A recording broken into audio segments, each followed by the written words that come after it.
I do have the camera on if you want to take it off. Yeah, I'll just kill it. So, good afternoon, everyone. Sorry for the late start. I apologize. So, I'm going to turn off the cam. See, is it off? It's off now. Well, no, click that. No, click it again. Sorry. Okay, it's off, but you can see yourself. Right, exactly. Okay, cool. So, I want that off. I want to see. Let's see, audience view. There we go. Is it sharing? Click that again. Share my screen. I think that's what we want, right? Yep. On air sharing screen. Perfect. All righty, we'll get there eventually. All righty. Good afternoon, everyone. Sorry about my tardiness. I apologize greatly.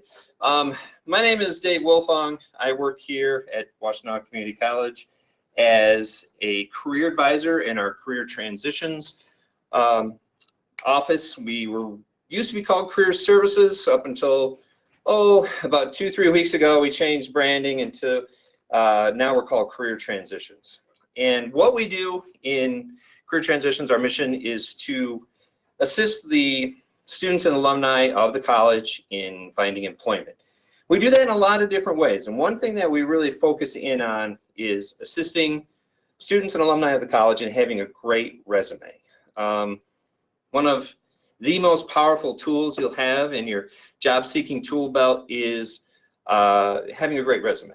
It doesn't matter what type of field you want to go into, you're going to need a resume. And even if you're not job-seeking right now, in the future, at some point, you're going to be looking for employment, and you need to have an excellent resume that is really going to promote you to an employer.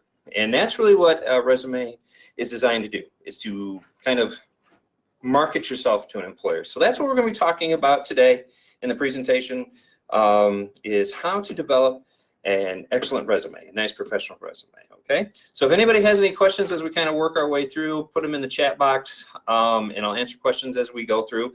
People typically have a lot of questions with this this presentation, so just shoot something into the chat box. I'll answer questions as we go through, okay? So let's go ahead and get started. I don't like to assume that everybody knows what a resume is, so I do like to talk a little bit about that. Really, when it comes down to it, a resume is a commercial. It's kind of corny to say that, but it is. A resume is a marketing tool, as I have on the screen there, and it's designed to get you an interview, not a job. So that's a little different in terms of perspective, but it's really designed to get you into the interview phase, okay? So it's kind of a way of getting your foot into the door, introducing yourself to an employer. Typically, a resume is sort of your first contact with an employer. So if you have a great commercial in your resume, that's what we're trying to do, is really market you to get one of those interview slots. They don't interview everybody who applies. Usually it's about 10% of the candidate pool who submitted a resume for a job gets pulled in for a face-to-face or a phone interview. So it is important, not just important, essential to have a good resume, because we want to get you into the interview phase. And really that's what we're going to do with your resume. Very common question I get asked all the time is, how long should my resume be? How much information should I be including? And really, this has changed over the years in terms of resume length. When I started doing this, well, almost 20 years ago now, it was this idea of one page only, and that was it. And that has changed over the years. You can have a 2-page resume. Doesn't matter what type of job that you're going for, what type of industry you want to work within. A page and a half, a page and 3/4, that's fine. But nothing beyond that. If you're starting to get into resume length that are 4, 5, 6 pages, which may sound silly again to say, but we see that quite often where people are putting everything about themselves on a resume. And that's just way too long. Keeping it to 1 1/4 pages is what's essential today, okay? Or 1 3/4, or 2 full pages. Don't go beyond that. Don't go beyond that, because your resume doesn't get a lot of face time with an employer reviewing it, or a recruiter, or whoever it might be that's going to be reviewing your resume. it's only about 30 seconds. It's usually less than a minute that someone's reviewing your resume. It's not a lot of time, okay? And if someone has, 49 resumes they're reviewing, they don't have, 15 minutes to go through your resume. So if you have a resume that's 5-6 pages long, that's a lot of review time, and that can really turn an employer off, okay? So you have to keep this idea that someone's only going to be looking at your resume for about 30 seconds. In 2 pages of information, that's about 30 seconds of review time, okay? So that's why we want to be concise, we want to be relevant, we want to get to the point. Don't have a kitchen sink resume that has everything about you that you've ever done. That's where we want to kind of focus in on that 2-page resume length, okay? So kind of keep that in mind, 30 seconds of review time and 2 pages in length maximum. So a couple of things to keep in mind, kind of general resume tips that can apply to any resume you might be working on. First, have a resume that reflects the job that you're going for. Job postings, employment postings are kind of like a roadmap, okay? They have all the information that they're looking for. Some job postings can be more detailed than others, I realize. But when you look at a job posting, all that information that they're providing you, that's their perfect candidate. That's exactly who they're looking for. That's who they want to hire. And so if you look at that job posting and you're reading through that and you're saying, this is a position I want to apply to, pay particular attention to things like their qualifications that they're looking for. And you'll see there may be 6 or 7 skill sets that they want to hire. That's where you want to take a look at your resume and make sure you have those skill sets on your resume. So the closer we can align your resume with the job posting, the more likely it is for you to get called in for an interview because you appear that much more qualified on the resume. So creating a resume specifically for the job you're going for is always a good strategy. Use power words, okay, or action words or buzzwords on your resume. These are things that, like as I have on there, these are words or adverbs, adjectives, what have you. Things like trained, organized, developed, led, those types of power words. And if you do a Google search for power words for my resume, you'll get all kinds of lists. It's a very easy search to do. These really come in handy when describing responsibilities that you've had on jobs or past employment experiences and describing them. They can be really included in there. So those type of buzzwords or power words or action words, really good idea to include them in your resume. Like do a Google search for power words or action words for my resume, you'll get all kinds of lists out there. Very easy to find these. Lastly here, never use a first-person perspective. So don't use I, me, my, we, us, those types of pronouns on your resume. Your resume isn't a narrative. It's not a story. It's more of a list of facts and data about you. So as you're writing your resume, sometimes if you just remove the first-person pronoun, it'll still read fine. So let's say you're describing a job that you've had in the past and you want to say, I trained all newly hired staff. Sometimes just removing I and just have trained all newly hired staff, that'll work out fine grammatically and it'll still sound correct. Sometimes you got to do some changes to the sentence to make it grammatically correct because we don't want any spelling or grammatical errors on your resume either. But don't use a first-person perspective. Again, that's one of those things that when it comes to professional communication that employers don't like to see on your resume. All right? So one thing, of course, that an employer looks at when they first get your resume, the first thing they're going to see before they read through it is how your resume looks, sort of the layout or the formatting. Different industries have different things I like to see in terms of a layout on their resume. So if you are trying to get a job like as a graphics designer, you could do more creative things with your resume using like colors and that type of kind of formatting. Where if you're trying to get a job as an accountant, you want to be more traditional or more conservative in regards to that. So your resume needs to be professional looking, so it should never look like you threw it together 2 minutes before you emailed it, because they'll be able to see that, the employer or whoever's reviewing it. It needs, again, concise and getting to the point and being relevant. So again, not having a long, 5-6 page resume, because again, you're going to lose the employer. And accuracy in detail. Detail, again, I mentioned that a little bit earlier. Having a 2-page resume, you can put a lot of information about you on the employer. If you have a resume, or on the resume for the employer, if you have a resume that's like, half a page long, you might be missing out on some vital information you want to share. So you might want to go into some detail. Accuracy is a lot of things, but I like to talk about 2 points when it comes to accuracy on your resume. One is make sure everything is truthful. Do not ever lie on a resume or an application or during an interview or any part of the hiring process. Provide all accurate, truthful information. Everybody does background checks. Everybody checks references in terms of hiring a new employee. So make sure that you provide accurate information. Other things in terms of accuracy sometimes can be minor things, and I often hear from people, well, what does it matter if I have down that Washtenaw Community College is located in Ypsilanti, and when really our college is located in Ann Arbor? Well, what does that matter? Well, some employers take that into like attention to detail. If you have a lot of these small killer mistakes, that can be a problem. It may affect your chances of getting hired. Okay, so make sure that everything you have is accurate, okay, on your resume. Now, this is just an example of a couple different versions of resumes. By no means does yours have to look like either of these examples. You can kind of create something on your own. But one thing I do want to point out in these examples is, one, make sure you use bullet points.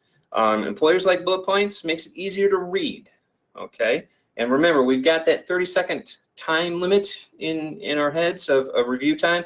Bullet points makes information that much easier to absorb, okay? So it's quicker, easier to read, and get the information in a quicker amount of time, all right? So I would suggest using bullet points. The other thing is using things like bolding out, underlining, italicizing to make certain things pop out of your resume. So places that you've worked, schools you've attended, degrees, that type of information, you might want to bold those out so it catches the eye of the reader fairly quickly as they're scanning through your resume. That way, they may go back and take another look and do a deeper read into your resume. So bold, underline, italicize things, okay? Just to let you know, some kind of, I guess, nuts and bolts of resume development. There's all kinds of different resume formats that you can use. Maybe doing a Google image search for a resume. Maybe you want to be a nursing assistant, so maybe do a Google image search for resume examples for nursing assistants, for example. And you can get all kinds of different ideas of different resume formats that are out there that are appropriate and acceptable for that particular industry. So that's one thing. There are templates on places like Microsoft Office, Word. There's a good website called Canva, C-A-N-V-A, which is a free of charge template. It's like Canvas without the S. Free of charge template website that you can use for free. There are some things that you can pay for on there too, but most of their examples are free that you can get some ideas from. So do some research into different resume formatting and pick something that best reflects you. Some other simple things about resume creation, font styles. There's dozens of them out there, but not all of them are professionally appropriate to use in professional communication on a resume. So kind of concentrate on staying away from something like Comic Sans and concentrating more on like Arial or Century Gothic or Helvetica. There's some good examples. And if you want to play around with font styles on your resume, you can do a Control-A which highlights everything, selects everything on your resume, and then go up to the resume, or gosh, the font drop-down box in the upper left-hand corner on your Microsoft Word toolbar, if that's what you're using, and you can play around with the different font styles for your resume and kind of see which one looks appropriate. It's easy to read. It looks professional for yours. So that's something that you can kind of play around with on your own. That's usually the last thing I suggest you do. Don't do it right at the beginning. Get all the information, get it all written up or typed up on your resume, and then kind of play around with the font styles. Font sizes, I get asked quite often. Never go smaller than a 10 font. People have bad eyesight and they get below a 10.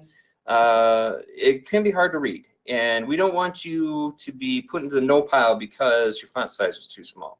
Too big, usually kind of keep around a 12 for as far as how big your font size should be. Between 10 and a 12 is a good kind of range to work within.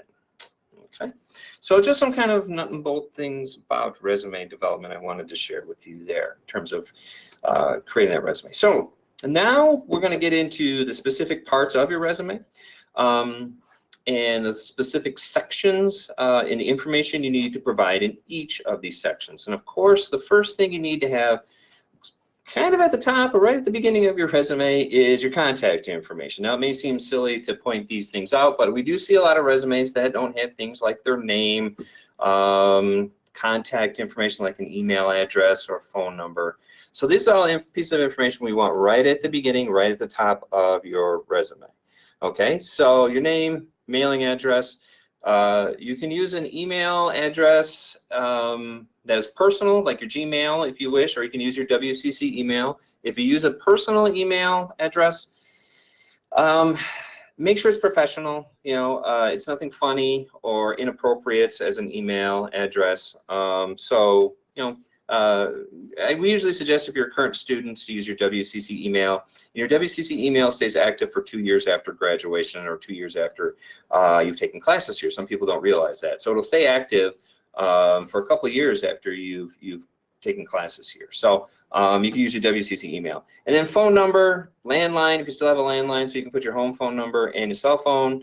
If you're using cell phone as a point of contact, make sure your voicemail box is set up.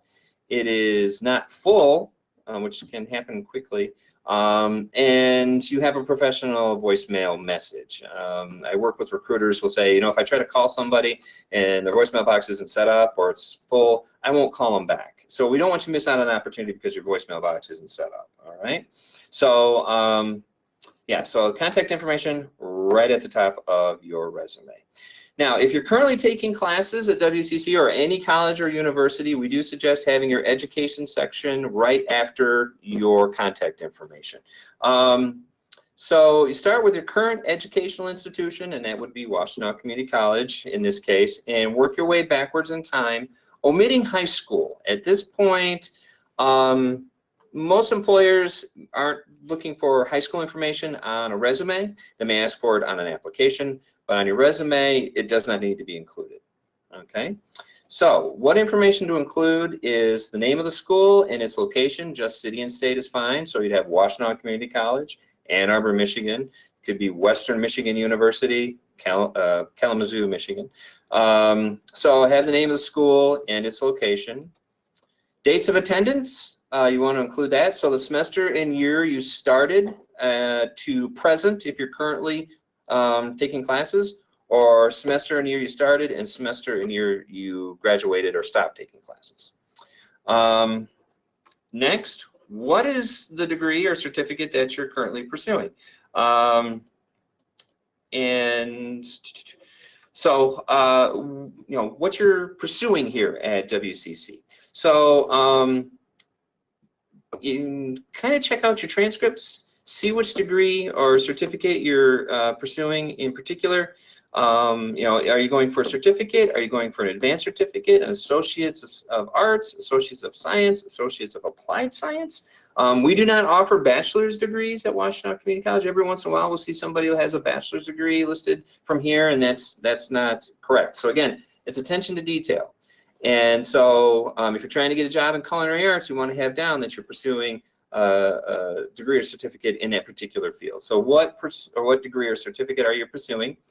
Option for you is to also include your GPA if it's over 3.0.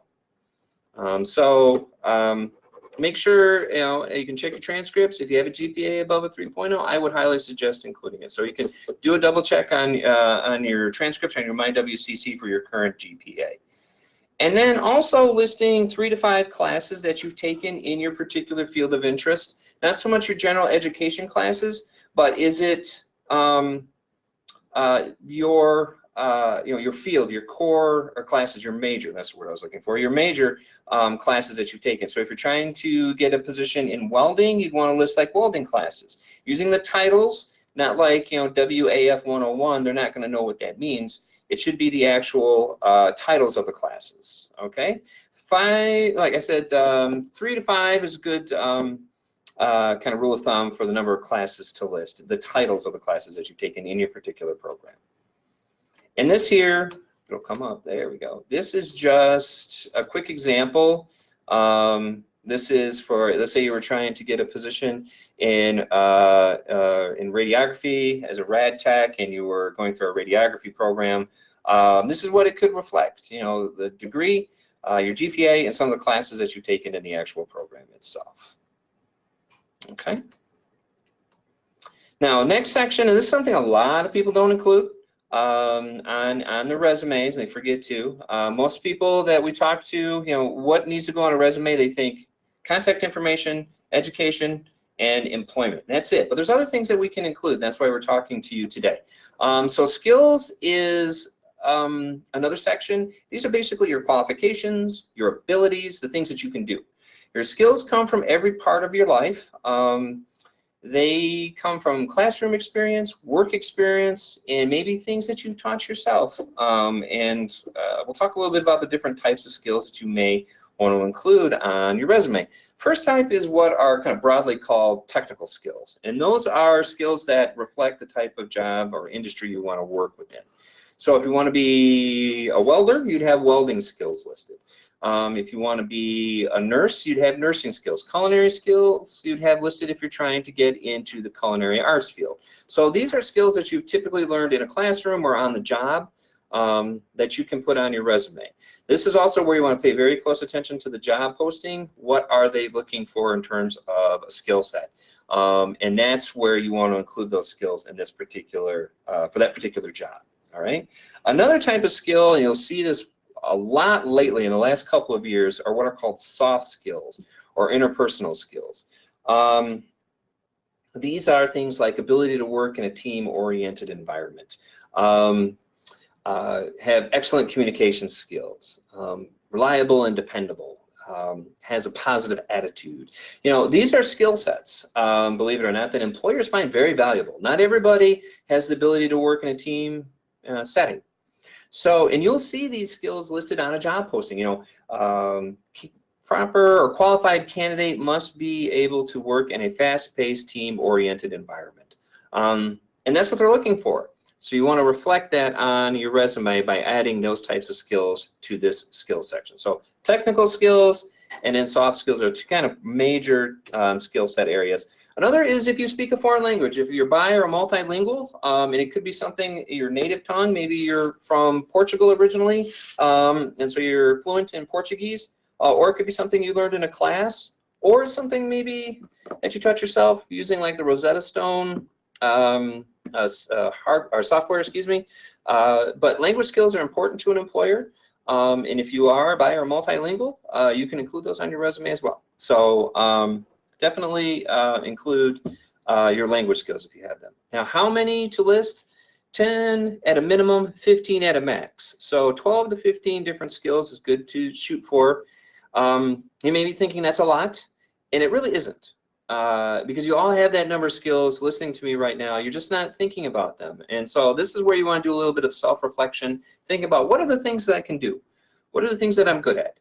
And so you can list those on your resume, like 10 at a minimum, 15 at a max. Technical skills, soft skills, and your language skills if you have them. All right. So again, this is a lot of job seekers don't include this section on the resume, but it is something that employers like to see.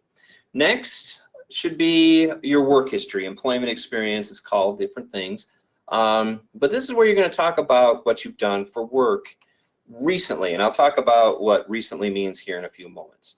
So what you want to do is start with your current or last place of employment and work your way backwards chronologically. You want to include the name of a company that you worked for. So let's say Target. Target and its location, just city and state. You don't need the full address or phone number or name of your supervisor or anything included on your resume. Just the name of the company and its location. Be very accurate in terms of your job title. You know, what was it? Was it customer service representative? Was it cashier? Was it loading dock worker? You know, what have you. Everyone has a job title for every job. So be very accurate. Don't just put down like staff or something that's general. You know, have an accurate job title. Dates of employment.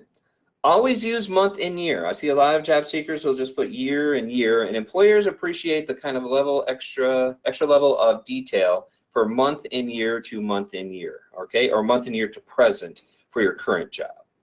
Okay, so you know, August 2016 to present instead of 2016 to present. Again, that's more accurate and that's more detailed. And that's what employers are looking for.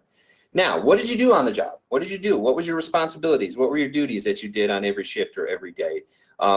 Be detailed in your descriptions of your responsibilities and duties. And how many? Again, a good rule of thumb is 3 to 5. All right. Now, there may be 27 things that you have to do every single day. Well, again, that may be a little too lengthy, too detailed, and that's where your resume is going to push into the 4 or 5 pages if you have, you know, that many responsibilities. So employers just want to get a taste of what you did on these jobs, and so 3 to 5 responsibilities or duties that you had, that would be enough. Okay. Now, some other things to keep in mind. Be specific and accurate and detailed as possible as you can. I mentioned this in one of the first slides. Using those power words, those buzzwords, those action words. That's really where this comes in handy, is describing your responsibilities and duties. So again, do a Google search on those and incorporate those into your job descriptions. Now, this is 2 big questions I always get asked is how far back do I go and how many jobs do I include? So the first one, how far back do you go? Right now, employers are looking for a maximum of the last 10 to 12 years of work experience. That's what they consider recent. And that may not seem recent, but that's what they consider recent. So we want to limit your work experience to the last 10 to 12 years of working.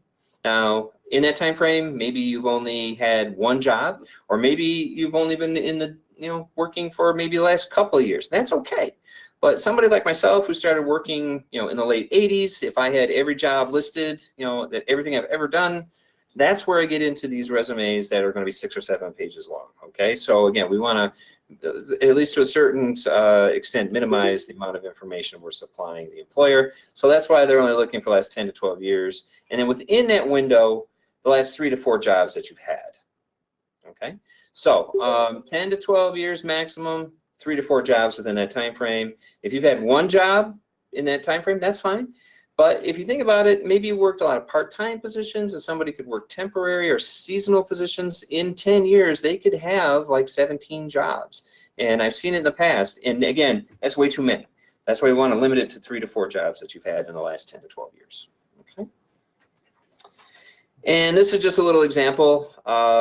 You know, working at Best Buy, so name of company, location, dates of employment, title, and then detailed responsibilities and duties that you had on the job. So again, this is just another example to share with you.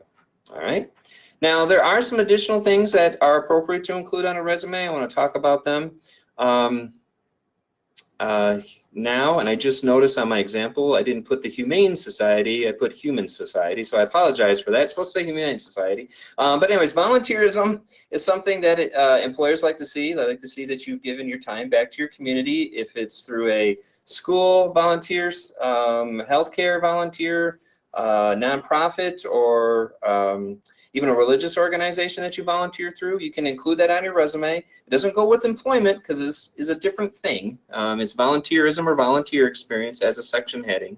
And then you would include the name of the organization that you do your volunteerism through. Dates that you were involved, again, month and year to present or month and year to month and year. And then a brief description of what you did or do as a volunteer. And I say brief because volunteers have a tendency to do a lot of different things. And that's why we want to a little bit kind of be brief about it. So as I have on an example here, Human Society of Huron Valley, August 2016 to present, and then I let's say walk the dogs every other weekend or something of that nature. Volunteerism is looked very highly favorably upon by employers. They like to see people giving time back to their community, and especially Washtenaw County is a very community focused area. So it's good if you do have some volunteerism, you can include that on your resume. Okay. Now some additional categories you could include, if you have any specific active or current certifications or licensures that meet the industry that you want to work within. Let's say again you want to be a nursing assistant, maybe you're CPR certified or first aid certified. Maybe you want to work in welding, you could have your OSHA card, your safety and health card in welding. If you want to work in culinary arts, maybe you have your ServSafe certification. So that could be listed on your resume underneath the certifications and licensures, but these are only ones that are active. If they've expired like a CPR, you cannot list it on your resume, okay?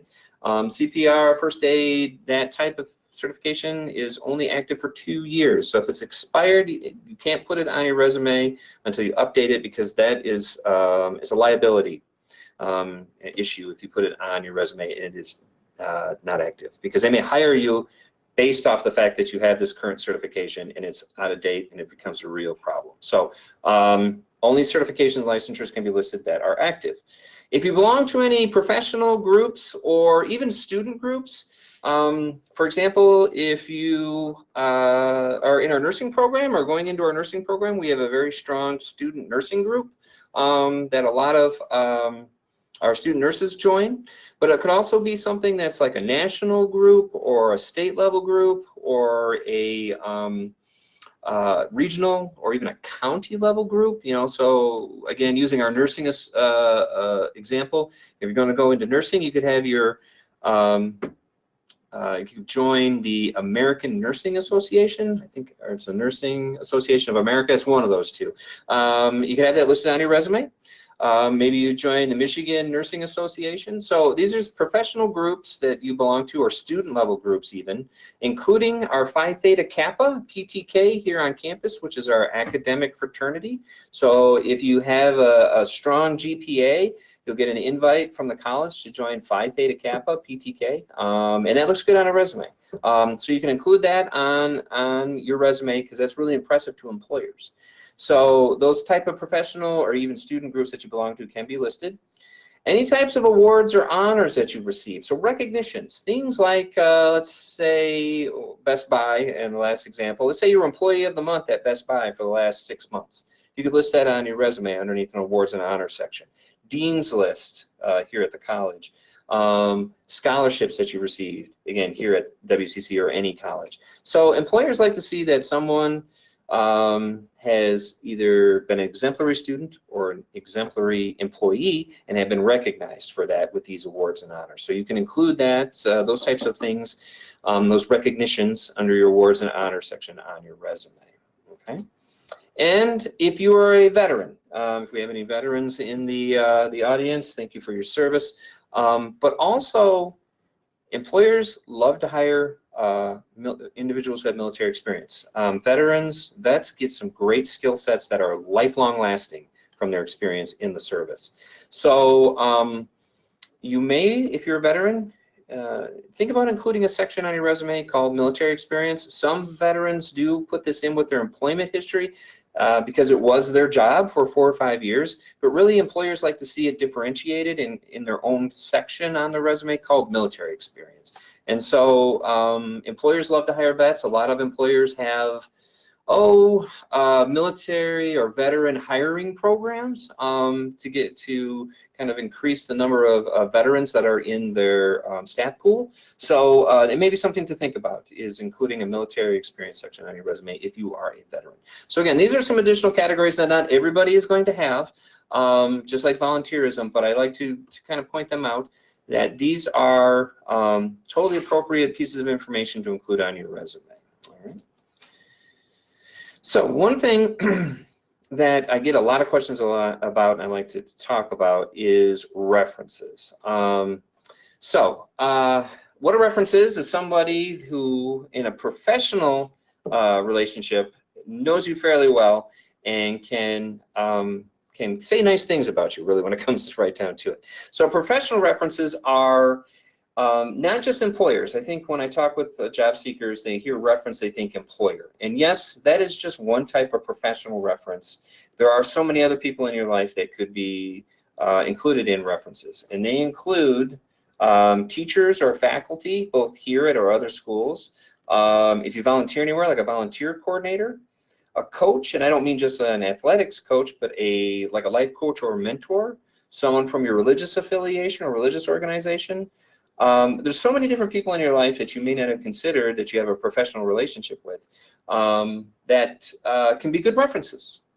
And employers do check references. I may have said this before. I want to say it again because I get asked all the time.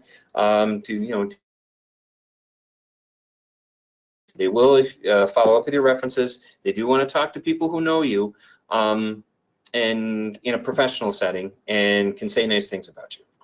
So never use family members as a reference. Hopefully your mom or dad or aunts and uncles or siblings will say nice things about you. So there's kind of a bias there. So never use a family member. And that may seem silly, but I was just working with a student just last week who had worked for his father's company for his entire life, for like 13 years. And his main reference was his dad. And so you can't use that as a reference. So you got to think about other people in your life besides a family member. So no family members. Close friends I would avoid as well. If you're kind of painted into a corner and kind of lacking with references, maybe a coworker or classmate or somebody you volunteer with, you would use those. But I definitely would push for more professional level references in terms of, an employer, faculty member, teacher, a life coach, mentor, athletic coach, a volunteer coordinator, somebody like that. Those are good references. Talk with your references ahead of time to get the permission to use them as a reference. Don't ever just put down a reference on your reference list without getting their approval first. Aim for 3 to 5. That's a good, again, rule of thumb. Most employers, it's like 3 or 4 that they ask for, but it's better to have too many than not enough. And then you want to, on a reference list, which is separate from your document, include the person's name. If they have a title, you can include that. If they're employed, you can include their name of employer as well. And then a piece of contact information, with phone number always being the best. Okay? And then as a last bullet there, have all your reference information on a document separate from your resume. Okay. Any questions? Anything that anybody has, you can kind of put it up in the chat box if you have a question. Like I said, people usually have a lot of questions about resumes, so give an opportunity for people to type in a question.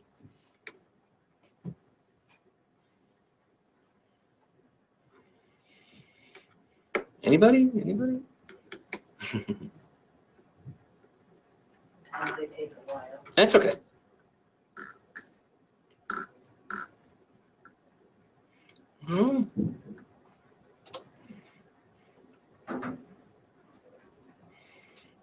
Or they can just put no and like an N. Okay. So you know.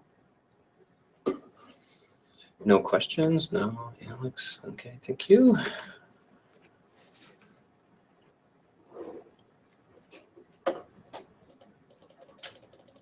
No questions. Okay. Questions. Do I have any questions? No. Okay. Looks like any questions? That's okay. I know it's a lot of information to absorb. I apologize. And again, I apologize for being tardy, being late today. It's never happened in 15 years I've been doing presentations, so I apologize. I got double booked, and anyways, doesn't matter. But I apologize for my tardiness. That's not professional of me, and I feel terrible about that. But anyways, if you do need any further assistance in terms of any type of career or employment, assistance, our department is here to help you. We are located now in the Student Center building. We moved last semester from the Morris Lawrence building to the first floor of the Student Center, room 112. We're kind of kitty corner across the lobby from the subway, so we're right there. This is our main departmental number. The 5155 number is our main number. But if you do have any questions you want to talk to me directly, if you have a resume you want me to review, feel free to email me right there. That's usually the best way to get a hold of me.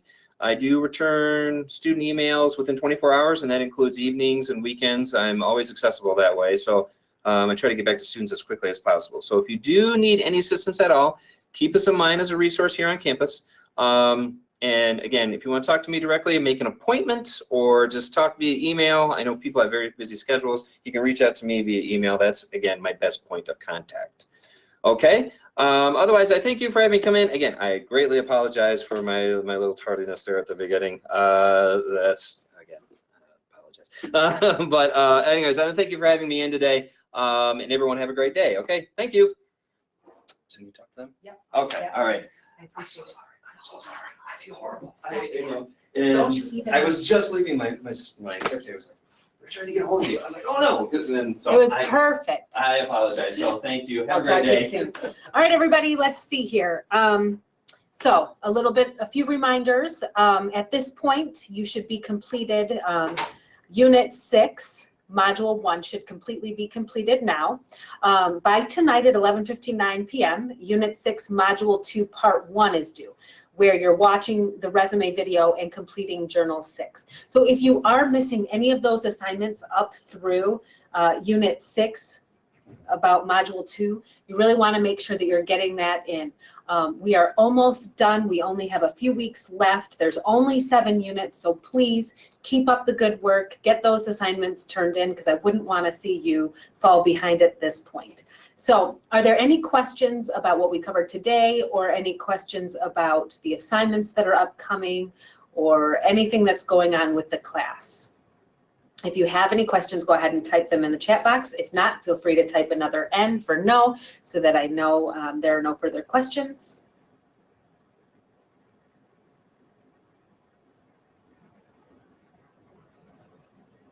Lots of N's, so that's good. So again, make sure you look in the grade books, see what you're missing, if anything, so that you can catch yourself back up. If there's something that you should have a grade for that you see you do not have a grade for, please let me know, email me, or if you see you have a grade that you weren't anticipating, make sure you read through any comments that I've left. So of course, get a hold of me whenever you need to. So next week, we will be doing another addition to our guest speaker on resumes. We'll be talking about cover letters, and you'll be able to put all of this information together for yourself. So everyone have a wonderful day, and I will see you next week. Take care. Thanks. Bye-bye.